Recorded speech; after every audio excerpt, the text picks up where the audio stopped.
Lah, apa sih anjir? Masa vendornya MediaTek goblok?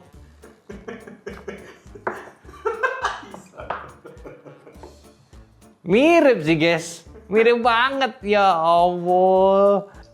Lompat. Bego mati anjing. Oke, hari ini kita menyaksikan secara bersama-sama kalau Infinix akhirnya udah bisa kerjasama dengan Snapdragon. Nggak cuma tabletnya aja guys ya, Infinix Note 60 Pro ya. Tapi emang ya kemarin ada isu-isu harga yang mana agak mengagetkan ya untuk sebuah Infinix Note series harganya bisa 6 juta. Tapi gue nggak tahu apakah itu bisa benar-benar 6 juta. Atau ya Infinix tetap berbaik hati. Tapi kalau 6 juta sebenarnya oke, karena kan si Snapdragon 7S Gen 4 ini kan harganya itu kalau di Redmi 6,7. Nah, dia di 6 juta, berarti beda-beda tipis, lebih murah tetap. Tapi ya lagi-lagi gue belum tahu isiannya kayak gimana. Tapi yang pasti lu bisa lihat nih, tumben ya, nggak ada Mobile Legends, nggak ada Free Fire, nggak ada PUBG di covernya sekarang ini. Mungkin sudah habis duitnya sama Snapdragon ya. Jadi sudahlah, ini tuh belakangnya Snapdragon, Active Matrix Display, baterainya 6590 watt, 3D Vapor Chamber, 144, 1,5K, nah 50 megapiksel lah, banyak banget tuh fiturnya. Nah, ini dia 8256 GB guys ya. Kita buka saja, sound by JBL, logo Snapdragon yang nongol juga. Wah, ini udah bener-bener revolusinya si Infinix yang nggak cuma pakai MediaTek terus-menerus yang sama terus ya, yang bikin gue dongkol. dikit-dikit G99, dikit-dikit 100, G200, 7100, gitu-gitu aja terus. Dan ini adalah handphonenya, kita buka, dapat kartu Axis masih ada. Kita pakai Axis gak? Ya. Gue baru tahu nomor Axis masih ada loh. Gue kira udah jadi XL doang. Ya, begini-gini doang. Ini casingnya, ada MagSafe-nya, wih gila. Oke loh, ini ada magnetnya, kabelnya sama chargernya. Oke, chargernya dia di 90 watt ya guys. Ini lumayan lah, udah masuk kenceng juga. Terus sama dapat ini SIM ejector. Lagi-lagi gue yakin lu pengen tahu isinya ada SIM ejector atau tidak. Cuma 7S Gen 4 udah pakai UFS, nggak mungkin ada ininya, eksternalan. Oke, kita lihat dulu handphonenya seperti apa. Handphonenya, gila. Gila ini kayak iPhone tapi nggak kayak iPhone juga ya, mencoba kayak iPhone ya, kita coba dulu. Gila. Sebenarnya bentuknya sih agak berbeda ya dari banding yang Infinix sebelumnya, lebih simple aja. Nah loh, ada set button nih. Ntar deh kita cek ya guys. Kita buka dulu, harusnya tidak ada. Deng, nggak ada lagi-lagi ya, penonton bebel. Bang, SD card-nya gimana bang? Ada tidak bang? Bang, ini bukan HP 1 juta, 2 juta lagi. Ini 6 juta mungkin ya. Casingnya ini oke loh. Dia kayak hard case gitu. Jadi ya sebenarnya jeleknya kalau baret sih. Kalau baret kelihatan jelas gitu. Teman harusnya kalau ini nggak menguning. Handphonenya. Handphonenya sih sebenarnya kayak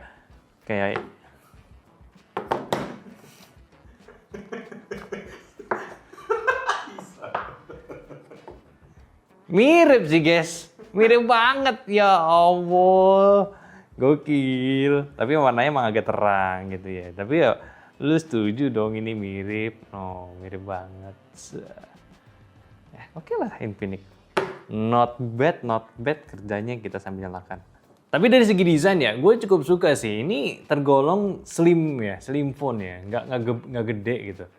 Nggak tahu sih, rasanya tuh rasa tipis gitu loh. Kalau bisa dibandingkan iPhone, ketebalannya tuh masih tebelan si iPhone-nya ini.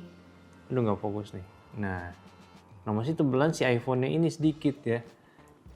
Dipegang masih aman loh, masih nyaman. Dan ini dia tampilan awalnya. Bonjour, nah lihat nih XOS yang baru, tampilannya tuh jauh lebih clean dan gue suka ya, ini brightness-nya nggak kegonjreng loh, dia hebat juga nih, pinter ya, dia menyesuaikan kalau HP ini bakal di unboxing kan nggak bisa diatur, brightness-nya diturunin gitu, jarang-jarang nih handphone nih. Oke, sambil setting. Tapi menurut gue ya, kalau misalnya Infinix beneran harga di 6 juta, ya sebenarnya lo mesti lihat apa aja sih yang ditawarin selain dari 7S Gen 4. Ya kan yang kita tahu juga kan si Infinix tuh nggak cuma sekedar jual spek kenceng, tapi emang ada beberapa fitur yang unik ya di dalamnya. Cuman sejauh ini sih kalau dari segi kamera, dia ini cuman apa nih ya? Ini mungkin kayak cuman 2 kamera ya. Ini gua nggak tahu nih, ini kayak kamera juga atau bukan, tapi yang pasti ini harusnya ada lightingnya juga nih. Soalnya tadi active matrix display. Nah, tapi gue masih belum paham juga. Cuman ntar kita tes. Dari segi belakangnya ini juga udah nggak ini ya, nggak nempel sidik jari. Sampingnya udah metal, lo bisa lihat ada garis-garisnya. Ini juga harusnya kaca. Ini polikarbonat kan, beda nih. Ini kaca, kayaknya ya.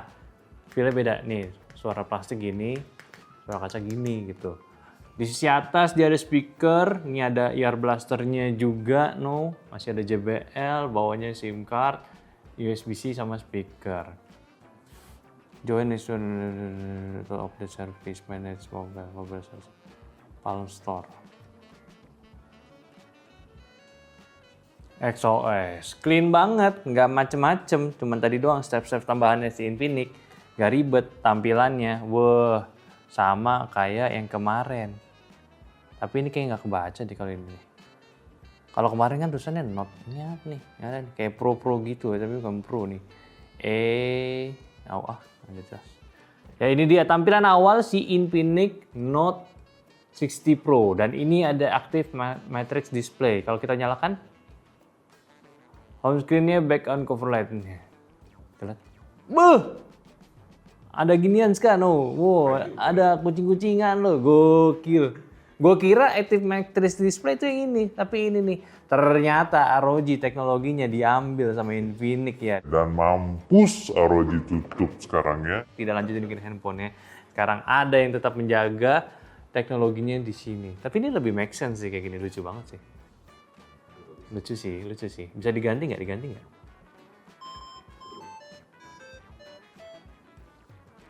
Mainnya gimana anjir? Oh, cat samping sini. Nah, bego. Ada lagunya lagi.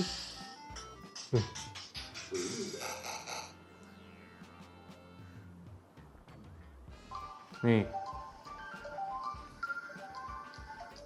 Lompat. Bego, mati anjing. Nah, itulah guys ya.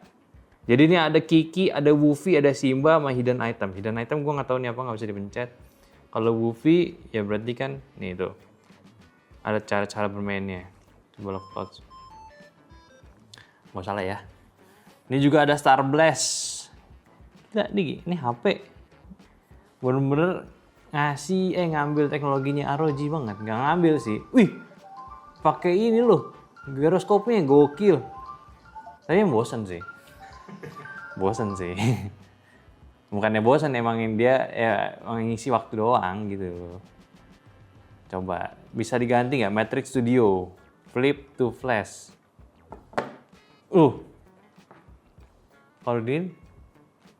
Kalau nyala jadi kucing, jadi anjing. Ini kan anjing ini. Kalau anjing kita gosok. Gila kayak sihir anjing magic. Nggak, nih gue nggak sarkas, tapi keren. Kita matiin aja. Set. Oke, sambil kita download aja guys. Nah, kita lihat settingannya. Ada apa aja yang ada di XOS kali ini. Pertama-tama gue agak bingung karena dia nggak ada settingan langsung quicknya di sini ya. Nggak ada tuh. Nggak ada juga. Berarti harus dari sini. Yaitu mungkin catatan buat XOS 16-nya kalau bisa ditambahin lah. Ini kayak nggak ada quick settings ya gitu. Jadi perlu manual buka. Nah ini kalau di sini tampilannya ada Infinix AI juga ya, Volex ataupun Google juga bisa pakai di sini. Banyak banget fiturnya. Wallpaper ya kurang lebih sama, ada always on display-nya juga karena ini udah AMOLED. Bisa landscape display juga, bener-bener nge-iPhone anjay. Display brightness-nya kita ganti dulu, ada keterangan. Ya 1600 adalah ini, 1600 ada. Itu udah cukup oke buat di luar ruangan. HBM modenya ada. Refresh rate-nya kita cek nih 144 Hz. Kira-kira 144 Hz itu untuk apa? Oke, cuma buat 5 aplikasi guys.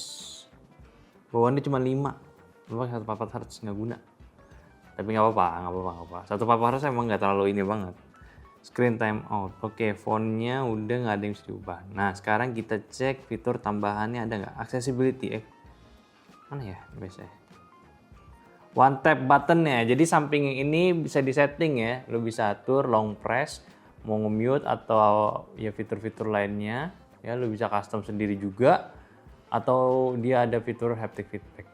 Kalau ini kalau di long press kan mute. Jadi kalau kita long press, ke mute ya. Nah, nggak nge-mute lagi. Oke lah, ini menarik sih. Gue suka.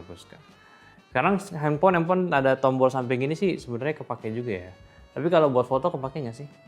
Enggak lagi. Mesti setting dulu kameranya. Diubah kamera. Nah, kita buka device info HW ya. Ini version oke, nggak penting amat lah. Ini lu bisa lihat nih, ini dia sudah UFS punya 8 GB RAM-nya Note 60 Pro. SoC-nya, lah apa sih anjir? Masa vendornya MediaTek goblok? Snapdragon coy, Qualcomm coy. Tapi di bawahnya udah Qualcomm sih. Tuh, dia udah pakai Adreno 810 juga tuh. Ini Cortex 1720 bener ininya 7S ya. Nah, ini gimana? Masa namanya masih MediaTek? Tapi ini SM7635 7S bener. Cuman vendornya aja sih. Ini belum ngaco nih. Ini Qualcomm kan GPU-nya, tuh kan. Aneh. Tuh Infinix 60 Pro kan. Layarnya nih 2644 1200-an ya. Mungkin ini Full HD Plus masih. 144 Hz, 120 Hz ya bisa ini juga. Ini storage-nya, RAM-nya tuh 256 GB yang kepake udah di 7 GB, 3%, nggak baca tuh apa maksudnya. Terus juga software kameranya, nah seperti ini ya menurut gua nggak terlalu penting, lu lihat dari sini. Baterainya 6500 mAh, sensornya komplit, gyroscope ada juga nih. Coba kita tes info. Nah ini bukan yang virtual ya, beda tuh, non wake up. Jadi ini bagus sih sebenarnya. Ini apa menarik sih. Layar udah AMOLED juga, udah enak dari segi hand grip emang sedikit kegedean ya, tapi ini udah oke sih untuk sebuah level Infinix Note 60. Mungkin yang gue kurang suka dari segi pemilihan warnanya aja sih. Birunya itu nggak tahu sih, kayak kurang menjelaskan kalau ini handphone yang nggak murah lagi gitu. Harusnya birunya lebih gelap, lebih premium harusnya gitu kan. Ini masih terang banget gitu warnanya. Gue sih kurang suka. Tapi ya nggak tahu sih, namanya personalize ya kan, selera gue. Gua kalau ada pilihan warna hitam, mending warna hitamnya aja gitu. Ini juga ada ya, multi device interconnection, Joy Connect ke, lu bisa case phone tuh laptop, case ke tablet, cross device. Wah ini sebenarnya penting sih nih buat lu kerja, cuman ntar aja lah ya. Di reviewnya aja gue bahas. Nah ini nih, Joy Connect ini nih, ketika lu mau pakai banyak device sekaligus nih. Lu mau ke laptop, tablet bisa ya. Nanti dia kasih tahu ya sambil kita bahasnya nanti aja. Sekarang kita bahas kameranya dulu. Kameranya dia ultrawide sama main camera ya, yang mana ini nggak ada gunanya. Nah ya kan, ini kamera utama yang bawa ultrawide. Kali 1, kali 2, 0,6. Coba kalau foto. Kamera depannya, oke. Hasilnya kita kamera depan yang not bad untuk di ruangan gelap ya. Ruangan gelap dengan cahaya yang disetting. Terus juga kamera belakangnya not bad juga. Ya, ultra wide-nya 14 mili ya oke lah. Kamera depannya, kamera utamanya kurang bisa gue kasih komen. Soalnya begini tempatnya. Sekarang kita cek video. Ya ini videonya ya. Infinix Note 60 Pro ya. Apakah ada getar-getaran? Ini stabilisasi yang software-nya dimatiin ya. Ya harusnya sih better lah. Cuman dari sini sih udah menjelaskan kalau ini nggak terlalu guncang ya. Guncangnya cukup normal, ada OS tipis. Jadi ini menarik sih. Tapi sayangnya dia belum bisa rekam bolak-balik juga ya. Kalau 30 fps sama. 30 fps belum ya guys, belum bisa. Tapi ya untuk hasil videonya seperti itu. Sekarang kita cek speaker.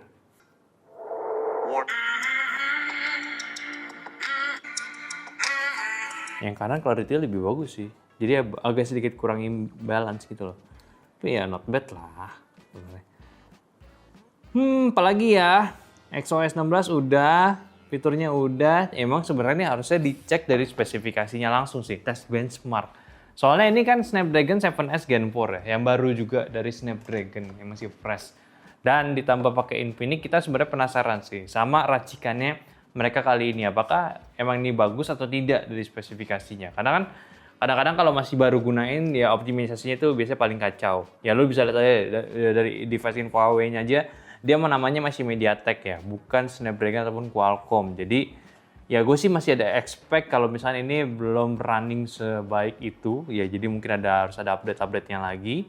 Tapi setidaknya ini udah jadi milestone yang bagus sih, si Infinix akhirnya pakai Snapdragon. Cuma lagi-lagi kan, ini ya perkiraan semua orang ya, kenapa Infinix itu bisa murah ya lagi-lagi karena pakai MediaTek. MediaTek tuh bukan murah, cuman Snapdragon kadang tuh bisa aja menjual harganya lebih mahal daripada si MediaTek gitu. Apalagi dengan ya lu pada demennya Snapdragon ya nggak heran juga Snapdragon kasih harga lebih mahal.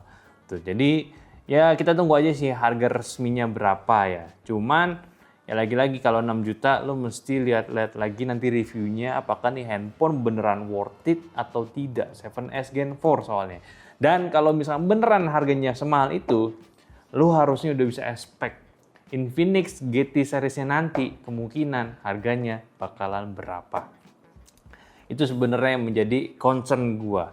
Note kalau misalnya harga segini, GT berapa gitu. Kan nggak mungkin. Note 60 itu lebih mahal dari GT seriesnya. Kan GT series biasanya pakai 8400, 300 kan, yang mana itu udah premium levelnya kan. Masa iya tiba-tiba demi Infinix GT ya dia masih murah, tapi kalau Infinix Note karena pakai Snapdragon dimahalin, nggak balance gitu sama lininya gitu. Cuman ya lagi-lagi tuh gue pengen tahu strateginya Infinix kali ini tuh seperti apa. Tapi untuk yang 60 Pro-nya nih gue suka, desainnya tipis, baterainya gede, dan sampai sekarang gue masih belum tahu nih harusnya fiturnya jadi apa, gue belum tahu ya. Ya cuman untuk memangkas waktu ya mungkin kita udahan dulu aja. Sampai jumpa, bye.